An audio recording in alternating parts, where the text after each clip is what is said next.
Hi everyone.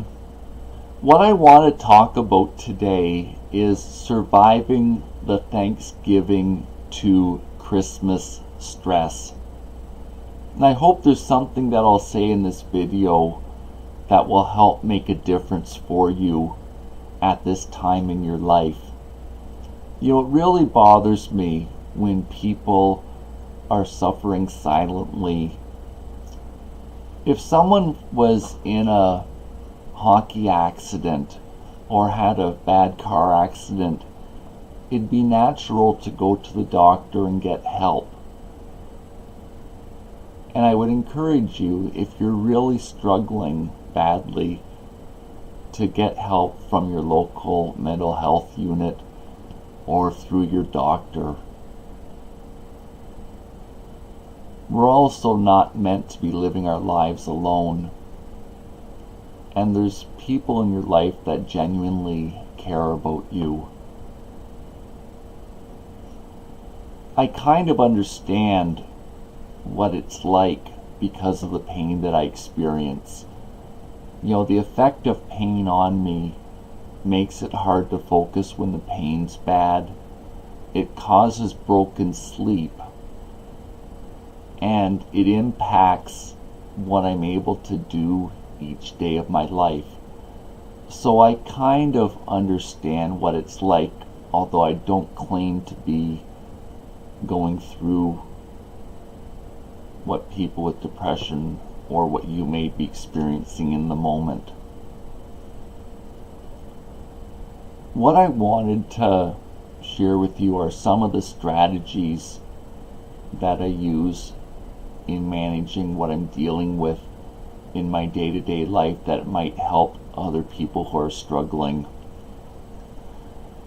There's a few Facebook groups that I'm a part of.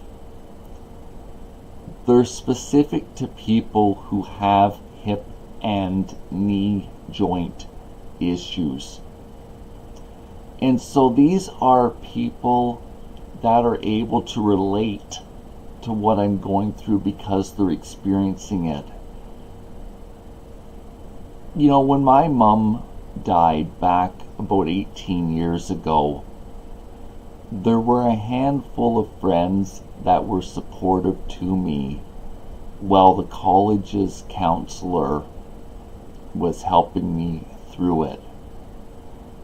And so I think there's value of connecting with people when you're struggling with your mental health.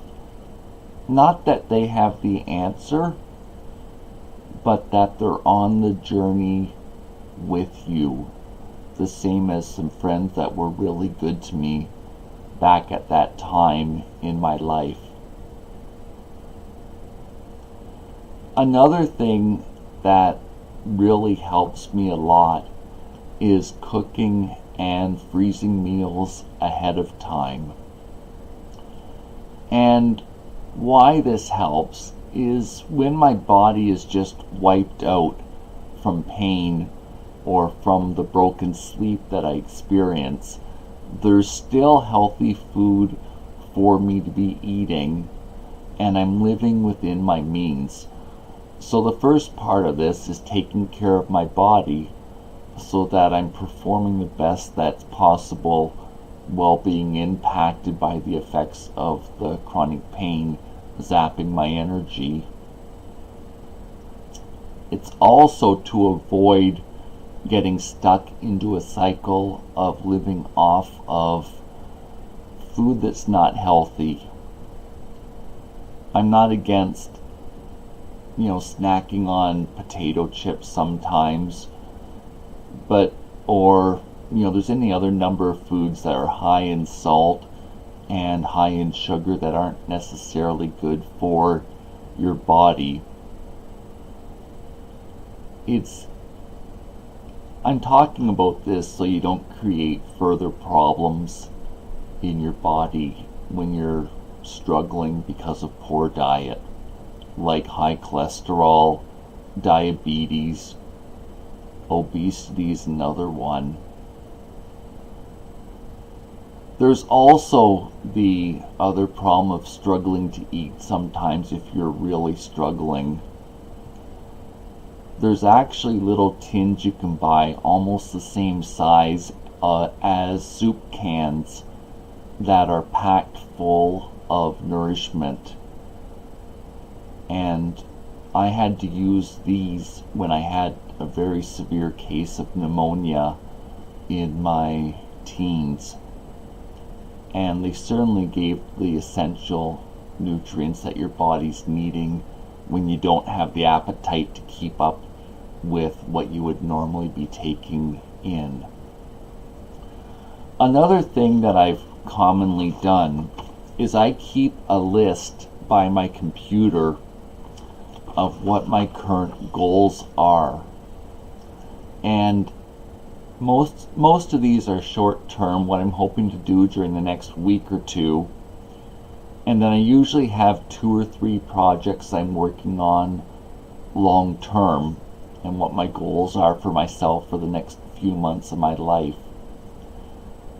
And I find that this helps me on the days that I'm really feeling weak from the pain that I'm experiencing, or if I haven't slept well for a few days in a row. How it helps me is that I'm still grounded and I still have the desire to keep pursuing these when I'm able to do so. It takes a while to get used to if your body's holding you back. But then when a good day comes along, I have the focus on what I'm going to do with myself on that particular day. The hardest part may be telling someone that you're struggling. I've found in my life, especially when people are asking me about what's wrong with my body and why do I use a wheelchair, people genuinely care.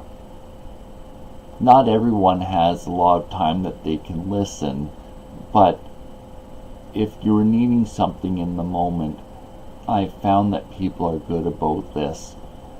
And it may take reaching out to a few people to find support, but there is support available.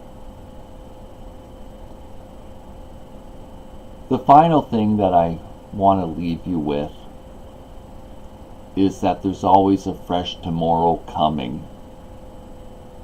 You know, when we go through the hard times in life, it gives us a skill set to be able to manage stressful situations in the future.